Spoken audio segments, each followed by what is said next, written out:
guys, this is the Study Abroad Diaries. I'm Kirsten and Suzette, your host, and today we have a very special guest. Would you like to introduce yourself? Hi y'all, so my name is Suezette Salazar. I'm a junior here at the university. I'm majoring in marketing and a minor in public policy leadership. I'm from Tunica, Mississippi, which is a small town near the Mississippi River, and yeah. So where did Thank you for having me. Yeah, of course. We're so excited to start talking to you about your program. Mm-hmm. Would you like to just explain a little bit about your program at first, and then we'll get rolling on to more about it? Yeah. So I studied abroad in Greece, Athens, Greece, in January 2025, and I took the course Bus 380 with Miss Elizabeth Alexandria. So this was a faculty-led program, correct? Yes, it was. So GLOW really made the whole trip really went smoothly. Made sure we would get to, place A, at a certain time, and made sure transportation, especially not being from that area, they really made the transition smoothly. Securing our transportation, our bus, our train tickets, and, where we're going, where we can eat afterwards. They really made everything went smoothly, so. Okay, so how many students were in your group, you would say? I feel like, I don't know the exact number, but I feel like it was around 30. Okay. So, yeah, probably late 20s and then, early 30s. Okay, so did you have a roommate or did you have multiple roommates? I had one roommate. So we were able to choose, if we knew somebody who was going to the study abroad trip with us, we were able to choose who we wanted to roommate. But if we didn't know anybody, Miss Alexandria, she sent out, she would pair us, like based on classes and our majors. Mm-hmm. So a senior won't be paired up with a freshman. But I was able to I knew one of the girls that were going on the trip with me, and I just roomed with her. So okay, it was just to a room. Yeah. Okay, perfect. They were all from different majors, or mostly was from business. Mm-hmm. Marketing, management, MIS, or accounting. All the or not accounting. Accounting is not business. Just all from the School of Business. Or I do know there was a few students that weren't majoring in the School of Business. They were, I think, somewhere in the applied science, or maybe even psychology, just different majors that I didn't expect to be on the trip. But yeah, and that's so true. Like I feel like any student can study abroad no matter what major they're in. If they need an elective course, or maybe they just want to try something new to see if they would enjoy another type of class. Going on a faculty-led program is really beneficial, especially because you get to know one of the professors from that department and also the students that are already already have that major. So so you can really expand your opportunities whenever you're studying abroad. You don't have to stick with specifically your major. If you want an elective, and if you want it to have an extra class doing anything you'd like, an elective course is also really great too. So how was it like taking the business course abroad? What was the type of coursework you guys would do? So we would do business visits. So we would visit different companies and different businesses. To name a few, I will probably butcher these names, but Wiki Farmer, the Ecleon Experience, DigiWorld, and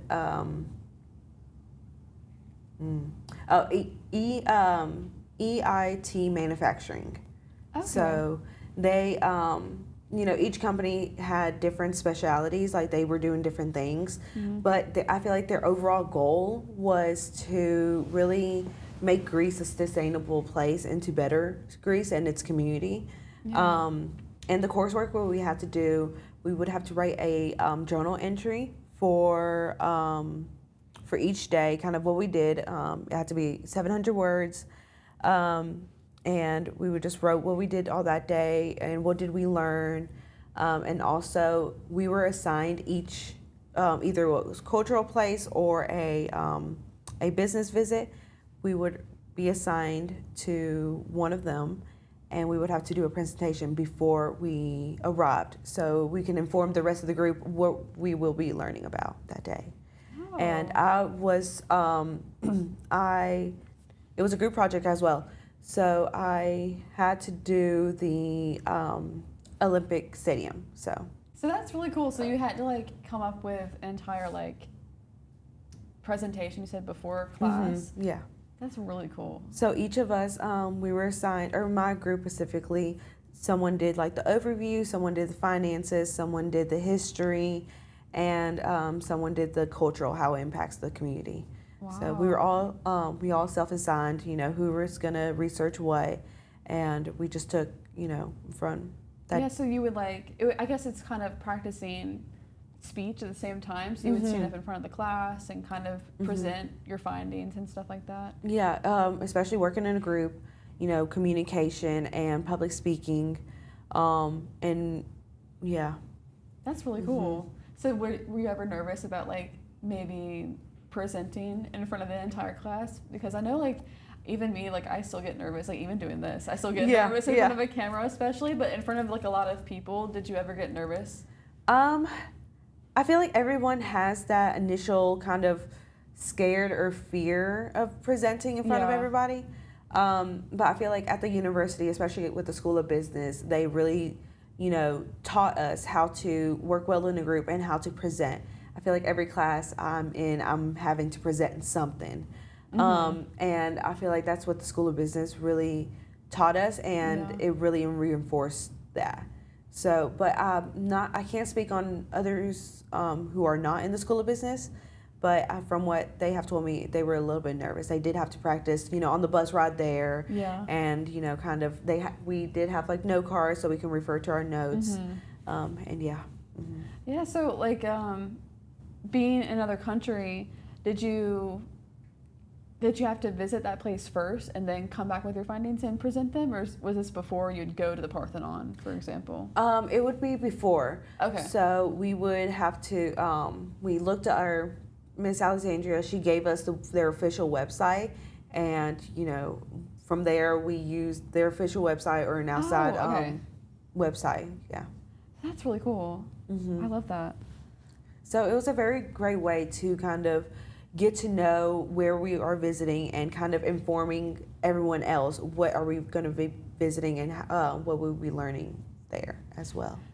Okay. Wait, so all those students had the experience of learning before going, so whenever they got there they could really like digest like what they were looking at. Yes. I think that's so awesome. Because it's so much to take in, especially being in a country that you don't know. It's a lot to take in, and it can be overwhelming at times.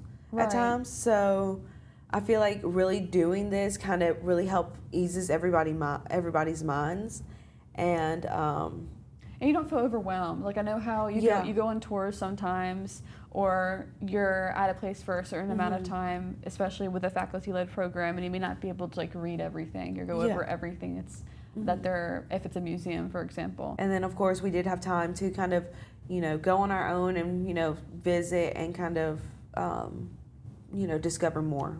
Yeah, so like building on that. Yeah, so during your program, was there any times that you went to some really cool places on your own? Do you have any like fun stories that happened while you were doing those things? Okay, so yes, I have a lot of stories. We went there on New Year's, and you know, of course, there's still going to be some more Christmas. There's going to be Christmas there, Okay, so the very first place, because I was researching on TikTok, especially TikTok, YouTube, everything, Instagram, everything. Like I wanted to make sure I hit every spot I can.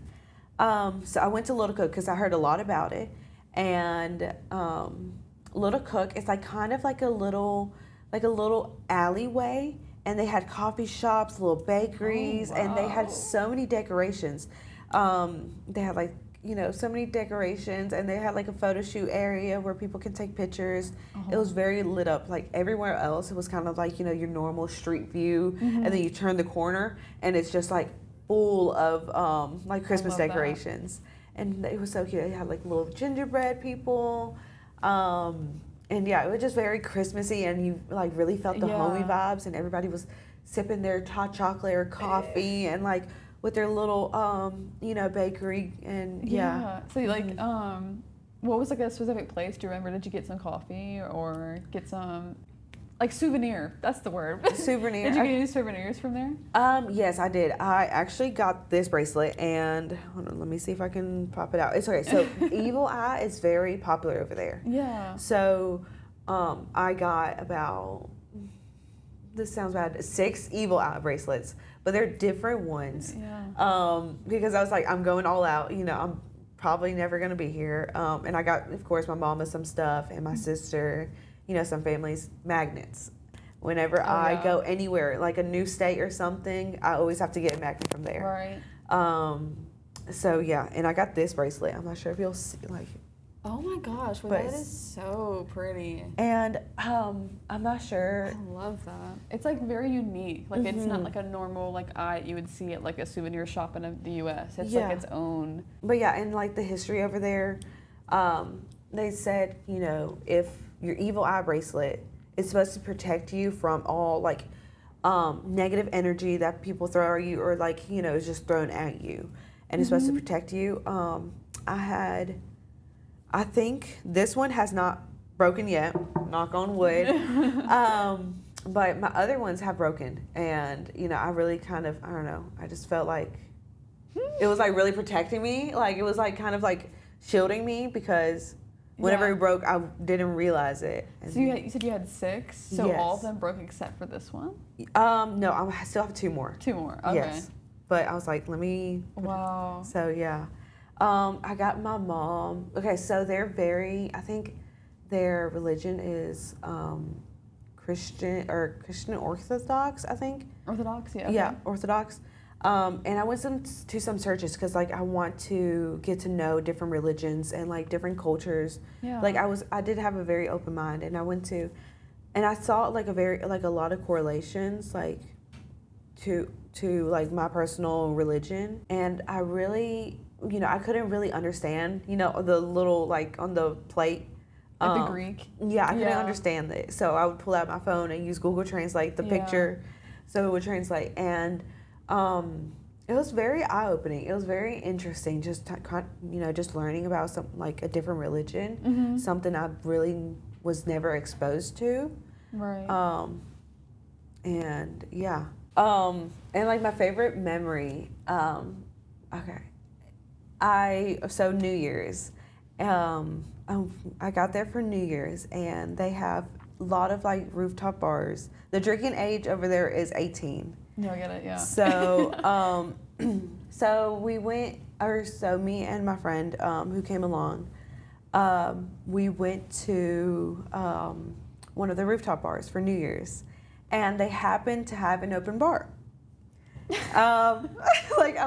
They had an open bar, and it started like the Greeks. They like have party like until 5 a.m. Really? Honestly, oh my gosh. Okay. And it was very like out of the norm for me, because I feel like by midnight or by 1, people would like go home or something. Yeah, like it's time for me to go to bed, and like like everyone, like you expect like people to start going home maybe at like 1 or 2 a.m. Like and that was not it. The bar it started around 9 or 10, and then it ended at 5 or 6 in the morning. Oh my gosh! And there was still like a lot of people there. Yes, I left about 2 a.m. or 2 a.m. that time, probably like 6 p.m. our U.S. time. But I left around 2 a.m. there, and I was like, and they were still dancing. They were, just having a grand old time, and I was like, okay, y'all, like it's time for me to go to bed. I'm tired. And yeah. Was that like a big culture shock for you? Like, what's some like major culture shocks you had when you were in Athens? Did you meet any locals? Did anything ever happen where you're like, oh my gosh, I didn't know like this was like, this is so new for me? Mm-hmm. I always tried to, whenever I go to a new place, I would talk to the waitresses or the the workers. Mm-hmm. But I feel like one major culture shock was like me not knowing the language. I think because I am bilingual, and I feel like in the U.S., the second most popular language besides English is Spanish. And I'm fluent in Spanish. Yeah, that's so cool. And I feel like it was very difficult because I've never been in a situation where I just did not know the language. Yeah. Or, I was like, You couldn't use like a certain language that you already know. Yeah. Yeah. And, just going there and just not knowing, Greek at all, and it's not even similar to, the languages that I know. You know how, French is kind of, they have some Spanish words. It's, they're and similar. Italian's very similar too. Yeah. It was very much a culture shock because, I don't know, I felt very uncomfortable in a way. But a quote that I really carry with me like all the time is, if you're uncomfortable, you are learning. Yeah. So I really carry that with me, especially through Greece.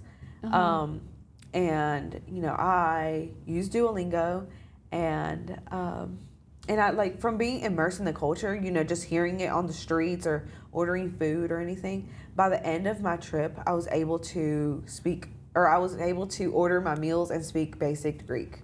Oh my gosh. So I was like really proud of myself. Yeah, so proud of you for that. Do you still remember anything? Okay. Calamero is like good morning. And then, hold on. Hold on, y'all putting me on. Hold on. Give me anything. I was practicing the other day. I was like, hold on, let me see if I still remember. Calamero is good morning. Hold on. Boro na echo is like, can I have? Para que lo is please. I think. Yeah, like, it might be so wrong. We can check. It says on it says on Google that Para que lo. Nice. Is please and you're welcome. Okay, please and So, you're yeah. welcome. Okay, what's good morning? Calimera. Calimera. Okay, all right. See, they're similar. So Calimero, and then what was that one? I can't even. Parakello. Parakello. Okay, yeah. Is it still with like is Greek still have like a Spanish accent? It might be just me. Just for you? Yeah, I might just put that little accent there. I feel like in Greece, it's not necessarily like a Spanish accent, but it similar like inflections. Okay. Yeah. On how you say the words, I would say. Yeah. Okay. I also feel like that's a prime example of immersion is the perfect way to learn a new language. Yeah. That you've been there Immersing for, yourself. how long were you there for? 2 weeks. Yeah. To learn the basics of a language and feel comfortable to interact. That's is really crazy. That's really impressive that you could learn that much in like 2 weeks. Yeah. Crazy. And I was really proud of myself. Like, I really like made it like my goal to be able to speak some Greek, because I didn't want to be, just someone there and just like not like a tourist that's like not. Yeah, I get it. And I know like Americans have like, A stereotype with them, especially like being loud and like rude. I didn't want to be that. So I really tried my best to like really get to know the culture around me and the language, and kind of, be kind and maybe not talk as loud, and No, so. I get it. I was very similar on my stay abroad program. Like, I wanted to make sure that I was respecting everyone's culture and like not like being too much. I get it. Yeah. Did you feel like you beat any American stereotypes? Or do you feel like people were expecting you to do a certain thing by you being there? I felt like, from what I was told, I think one of the locals, because, whenever we took Uber or taxis, I would always make sure like I would talk to them and just like get to know their backstory. And like I would always like ask for recommendations, like, where do you recommend to eat? Or where do you recommend to, do on, this day? And he said that, it's Athens, Greece, especially in the summertime, a lot of Americans do go there. he said, you know, in his experience, a lot of them were very flashy with their stuff, kind of, you know, oh, look what I have and everything. And I always try to make sure, you know, not to have, you know, not to show too much. And yeah, I don't know, I just made sure I was a little bit like more conservative. Yeah, more conservative and everything, because over there, their weather is very different. They have really hot summers. So it was about 50, I think it was like 50, maybe in the mid 50s, 60s. Yeah. They, you know, and they were wearing winter jackets. They were, you know, long dresses or, you know, pants and gloves and, you know, beanies and everything. Yeah. So and for me, it's in Mississippi, that's the perfect weather, honestly. So just like researching maybe before you go, depending on what month it is. Yeah. What clothes you should bring. Yes. For your program. Yeah, I definitely agree. Like maybe like make sure you know like the culture of like the place you're going to. Like what is like maybe some casual outfits they may wear during certain seasons. Yeah. Yeah.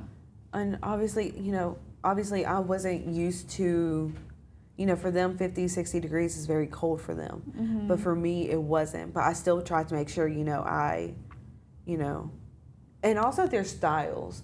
I feel like they thrift a lot. You really? Yeah, they so thrift cool. a lot, because I did shop around there. I went to Zara, and I think they had H&M. They have a lot of like, they had Sephora, H&M, Zara, Nike, Adidas, like all the like big name brands. And I also went to like some local shops, because in the airport I had my deodorant, because I had spray deodorant.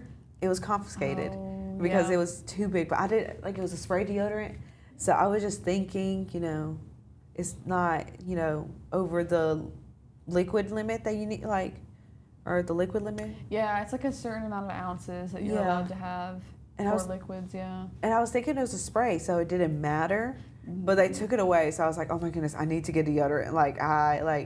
So I went to like a local pharmacy, and they used maybe it was just that particular pharmacy I went, but they only had rolled liquid deodorant. Which, you know, and it was a weird glass bottle. It was a glass bottle too. Oh wow. I still have it still, because I just think it was very neat. But yeah, I love like doing that. Like I remember going to the pharmacy because I had a cold on my program, and they were all in Hungarian. I was in Budapest. Yeah. And I was like, I need like something for my throat. I was like pointing at my throat, and I was like, I need like throat. It's like itchy, and I was like, and then I was like coughing in front of them, and I was like, I need something for like cold cough. And then they were like, okay. They just turned around and gave me some like cold medicine. Yeah. Because like there's some things in pharmacies. I don't know if it's all in Europe, but they have stuff not laying around. They have it presented in the store, but there's like a desk usually, and then if you need something stronger or something, they go and pick it out for you. Yeah. Or if you just tell them your symptoms, they'll just help you. And that's what I did. And I still have the Hungarian medicine, and I still don't know what's on it. I took it, and it helped me like immediately, like the next day. Like I was fine. But I still have it with me. I think it's actually kind of cool to like keep it as a memento. Yeah. Like anything you get from the pharmacies or like little convenience stores, like I've always kept. Yeah. And I still have like the box of medicine because it's all in Hungarian, and it's so different than like what I've seen in America. So I just kept it. Yes, I completely agree, because while I was in Greece, I actually twisted my ankle. Oh, what? I full blown twisted my ankle. It was like purple. It was horrible. It was bad. Maybe just explain how you got did you get like a little like brace or something? Okay, so I was walking.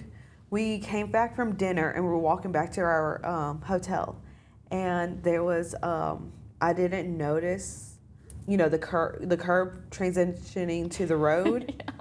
And I was walking, you know, just talking, you know, just like I was looking towards my left, and I was just like talking and walking, and I guess my ankle, or I wasn't expecting the drop, and just rolled it. And I was like, oh my goodness. And I'm still 8 minutes from my hotel. So like I just had to carry on, you know, push through. And you went back? Yeah, I went to a private hospital the next day because it was so late and like everything was closed. Yeah. So I went to a private hospital the next day, and their healthcare system or their pricing was very cheap. I was able to get seen by a doctor, get an X-ray, and the visit was all under $200. Wow. And they gave me my X-ray. Like they gave me my X-ray. Like that's so cool. Mm-hmm. Yeah, I had a similar situation in Austria. I stayed in Austria, and I had healthcare through who I went with, and was in hospital with a concussion, and they thought I'd broken my neck. And all I ended up paying for was the CD of my X-ray, and Really? I got That was is like crazy. €50. Like it was. Like it wasn't bad, but I feel like especially here, if you try to get, you know, an X-ray or Yeah. anything, You're gonna it'll be- cost you an arm and a leg, you know. Yeah. That's actually insane. Yeah. But and they gave me some prescriptions. I had an air cast, so I had to wear that for the rest of the trip. And it was, I think I did it maybe on a Tuesday or Wednesday. I can't quite remember. But yeah, so Wow. yeah, it was kind of upsetting because it kind of did ruin my outfits, you know, like. Aw. But I was like, okay, now I can wear dresses, like long dresses. Like I can probably cover it up Yeah. because, you know, it's a big air cast thing. That's true. You made it work. Yeah, I made it work. I made it work. And I did have to like, you know, have it elevated and everything. Try to like not walk as too much on it. And yeah, so. Wow. But honestly, because that happened, I'm really glad I went a week early, so I could get you like got a little bit of experience on your own for a week too. yeah. So Yeah. So did you get any scholarships for this program? I was able to get the Benjamin A. Gilman Scholarship. Okay. And yeah.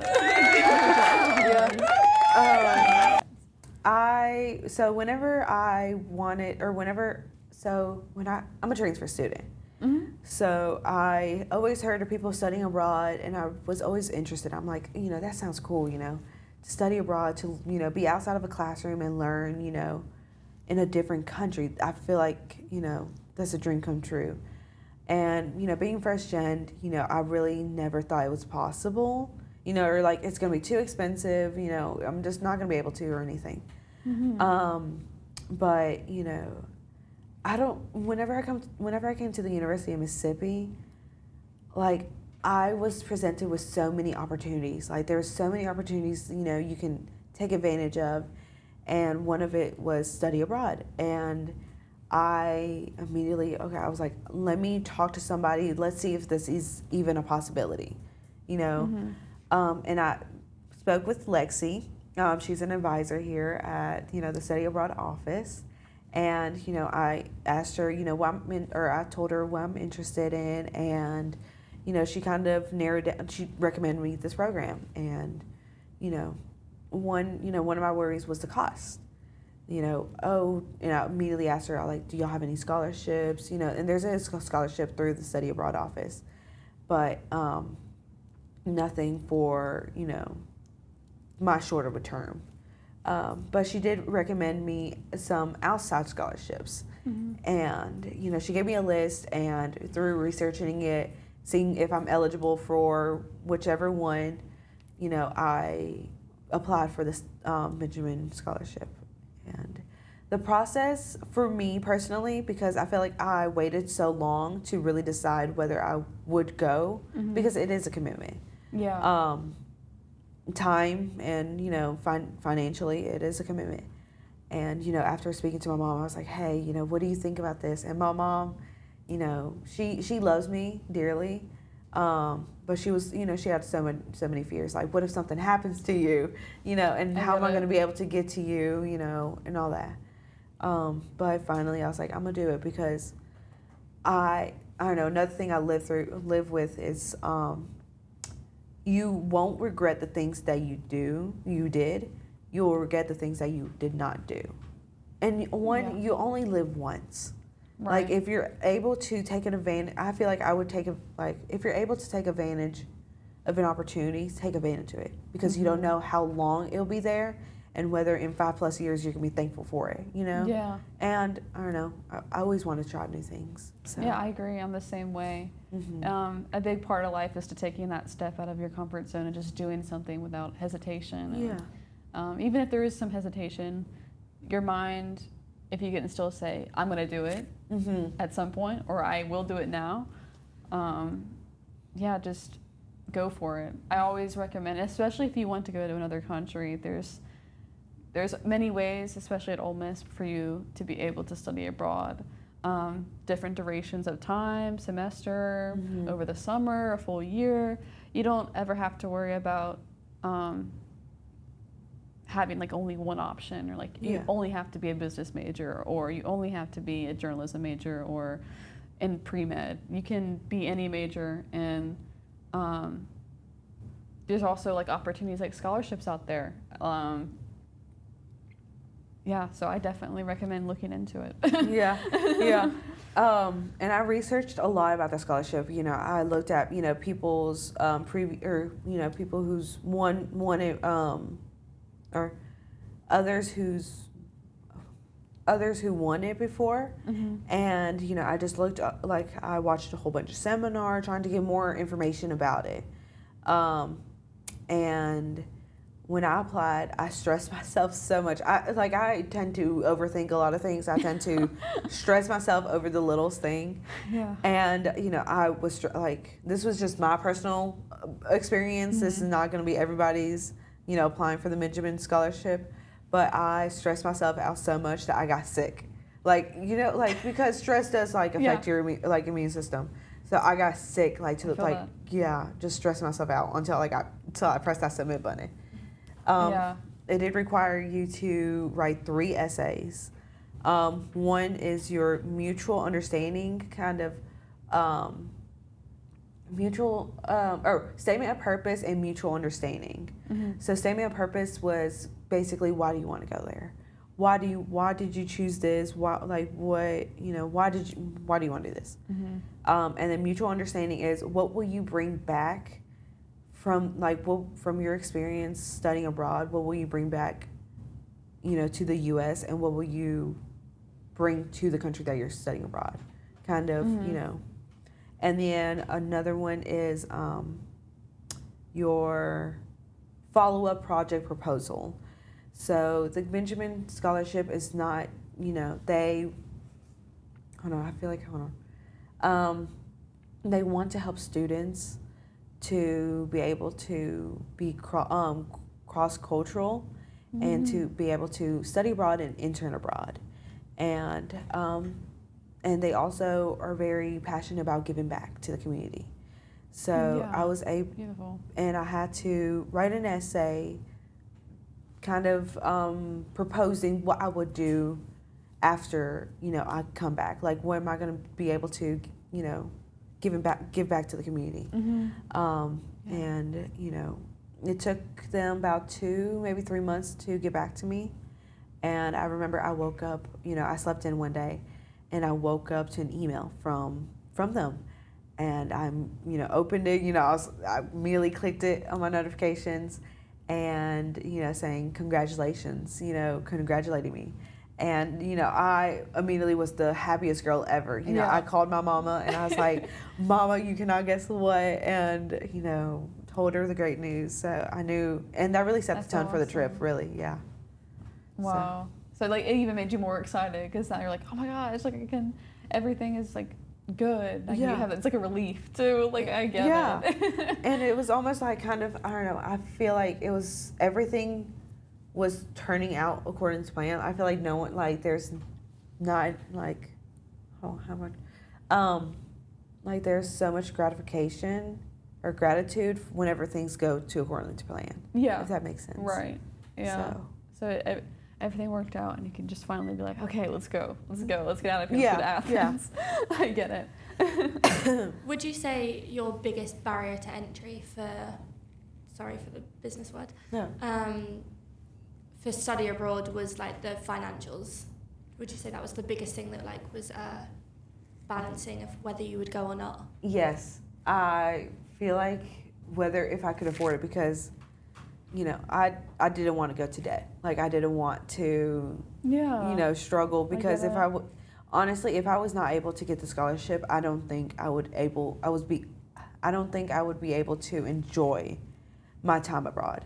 I think I would always be constantly worrying about, you know, oh, should I really eat? Like, should I really go out to eat? You know, or should I, you know, maybe snack more during breakfast, because we did stay at a hotel that had free breakfast, which did alleviate the financial aspect of it. But yeah, I don't think I can imagine really enjoying my trip if I didn't win, if I didn't receive the scholarship. Yeah, so like taking the time to research like you did, like you went through seminars, you made sure that you had access to knowing information about the 3 essays you had to write. I guess like you really put forth time and energy into it, and if you really want a scholarship to be able to study abroad, just take a few hours of your time and just do it, because I promise you it's beneficial. Like, yeah. And also what really helped me was my advisors, my professors, and some friends, and the writing center. The University of Mississippi has a great writing center. Yes, and they really helped me. They see me, you know, just so stressed out about it. Yeah. So they really helped me, and my professors, because I would get done with a draft and I would ask a professor or one of my advisors to read it. And, you know, please give me your opinion, or, you know, what do you think I need to add, take away, or grammar-wise, or anything. Yeah. And they would really give me, you know, their feedback. And I think that's what really helped me to be able to be awarded. That's awesome. Yeah. If you could tell more information about the Gilman Scholarship to a student, what would be like your best advice? Like maybe like one piece of advice you can give to them when they're maybe thinking about doing it and taking that step and trying to apply. I have 2 pieces of advice. Research. The Gilman Scholarship, they offer a lot of seminars on how to apply, and the best ways and tips and tricks, you know, for your essays, because your essays are your biggest, you know, the biggest things. And they also have a website where you can see who's received the scholarship by university. So I was able to kind of research and see how many students won at the University of Mississippi, and kind of see if I knew them, or tried to connect with them through LinkedIn, or, you know, anything. Yeah, so even the website itself has connections you can make to help you out. Yeah, that's awesome. Okay, so we're going to go into a new segment of the podcast. It's going to be a little bit of a game. This one is going to be 2 truths and 1 lie. So maybe have 3 different experiences that you have or haven't had when you were in Athens, and maybe I can try to guess which one is the lie. Okay. All right. I twisted my ankle. Okay, 2 truths. Yeah, 2 and truths, 1 lie. Okay. I had to stay at the airport for more than 24 hours for my layover in Paris. That's just crazy. And slept on in the airport as well. Okay. I did not understand somebody's accent when they were offering me samples, and I took the whole plate, not knowing what they were trying to say. I had to do laundry in Greece at a laundromat.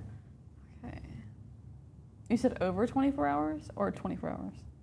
Over 24 hours. Oh, this is kind of hard. I think doing laundry is correct, because I had to do laundry when I was studying abroad at the hotel. And then the whole plate is so funny. And then the other one, Can we ask questions? Yeah. Okay. What did you think that they'd said when you took the whole plate?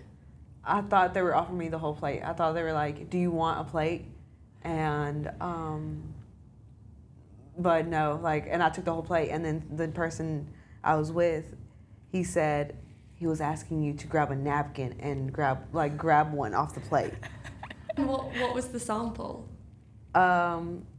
It was some like Greek food. It was just like some finger food. Yeah. So yeah, it was just like it was like 9 of them too, and yeah, and I didn't eat them. Like I was so embarrassed I just didn't eat them. Like. Oh my gosh. Okay, so I'm gonna say then, since this was like a whole story, that the lie is the over 24 hours. Okay, yeah, that's correct. Yeah. Okay. Yeah. Period. I got a hotel because I did have a layover in Paris for more than 24 hours, but I did end up getting like a little hotel, like a little That's room awesome, and like everything. in Paris though. I mean. Yeah. I mean, might as well. That sounds awesome still. Yeah. But Yeah, I was so embarrassed because it was like probably one of my first nights there, and I didn't quite understand him. Yeah. And like he was so hesitant too. He had like whole plates in his arm, and I grabbed one, and he was like, he just stood there for a moment, and I was like, why is he standing there for such a long time? Like, why is he looking at me crazy? And then my friend was like, you're supposed to only take one. Like, you were supposed to grab a napkin and take one off the plate. And I was like, oh my goodness. And like, yeah, it was just so embarrassing. Was it good? Yeah, was it good? I didn't eat it because I was so embarrassed. I was just so embarrassed. I was like, he probably thought, oh, these Americans, just like he was probably bashing me. I don't know, but I was just so embarrassed. What was your favorite food then? Like when you were in Athens, like was that one of your? Well, I guess you didn't try it, but. No, my favorite place was okay. I can't name just one, honestly. It was there was a local little kind of like in a hole in the wall kind of like a hole in the wall little restaurant. It was a gyro. My favorite was a spicy chicken. It was so good. And I then love a good gyro. Another thing was I went to a restaurant and they gave free a free dessert or like a little free dessert.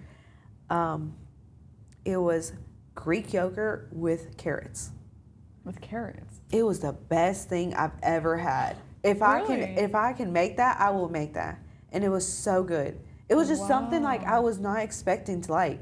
Yeah, because it's like carrots. It's so random. Yeah, with Greek yogurt, and I'm like, But honestly, and they put honey on top as well. Ooh. But it was just so good. It was so good. And then another favorite thing was, I forgot what's it called. But it was like a croissant place. It was a mixture of Greek with French. So it was a croissant. They had like different flavors. They had like the pistachios. Pistachios is very popular over there. So anything with pistachio, there would be anything with pistachios there. Awesome. So I had pistachios, the chocolate one. They had one with like cheese, like a type of cheese. So good. It was so good. I need to go to Athens now because the food, that's like all my favorite types of foods. Like yogurt, bread. Bread, carbs, yeah. For real. Okay, so we're going to do one more game. Okay. And it's going to be a 30-second travel. I'm going to make it 30 seconds because it's just a little bit faster. Yeah, Usually I do a minute, but we're going to do 30 seconds. So basically, the 30 seconds is going to be one favorite location, favorite activity, favorite food. Okay. 30 seconds.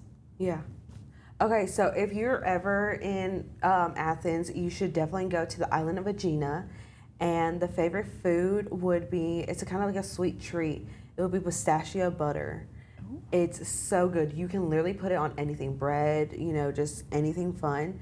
And one little cultural activity you should do would be to go visit the Monument of the Unknown Soldier.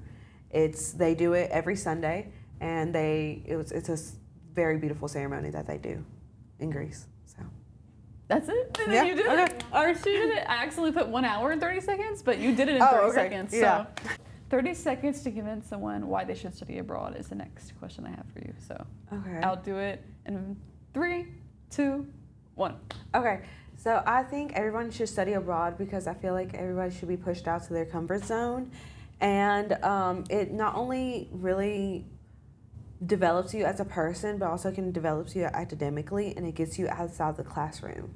So, everybody, the best way to learn is to actually do something, to actually get hands-on experience. So I feel like studying abroad will develop you personally and professionally and also academically, where you get to know everyone else. And yeah. Perfect. Thank you so much. Thank you for having me. So good.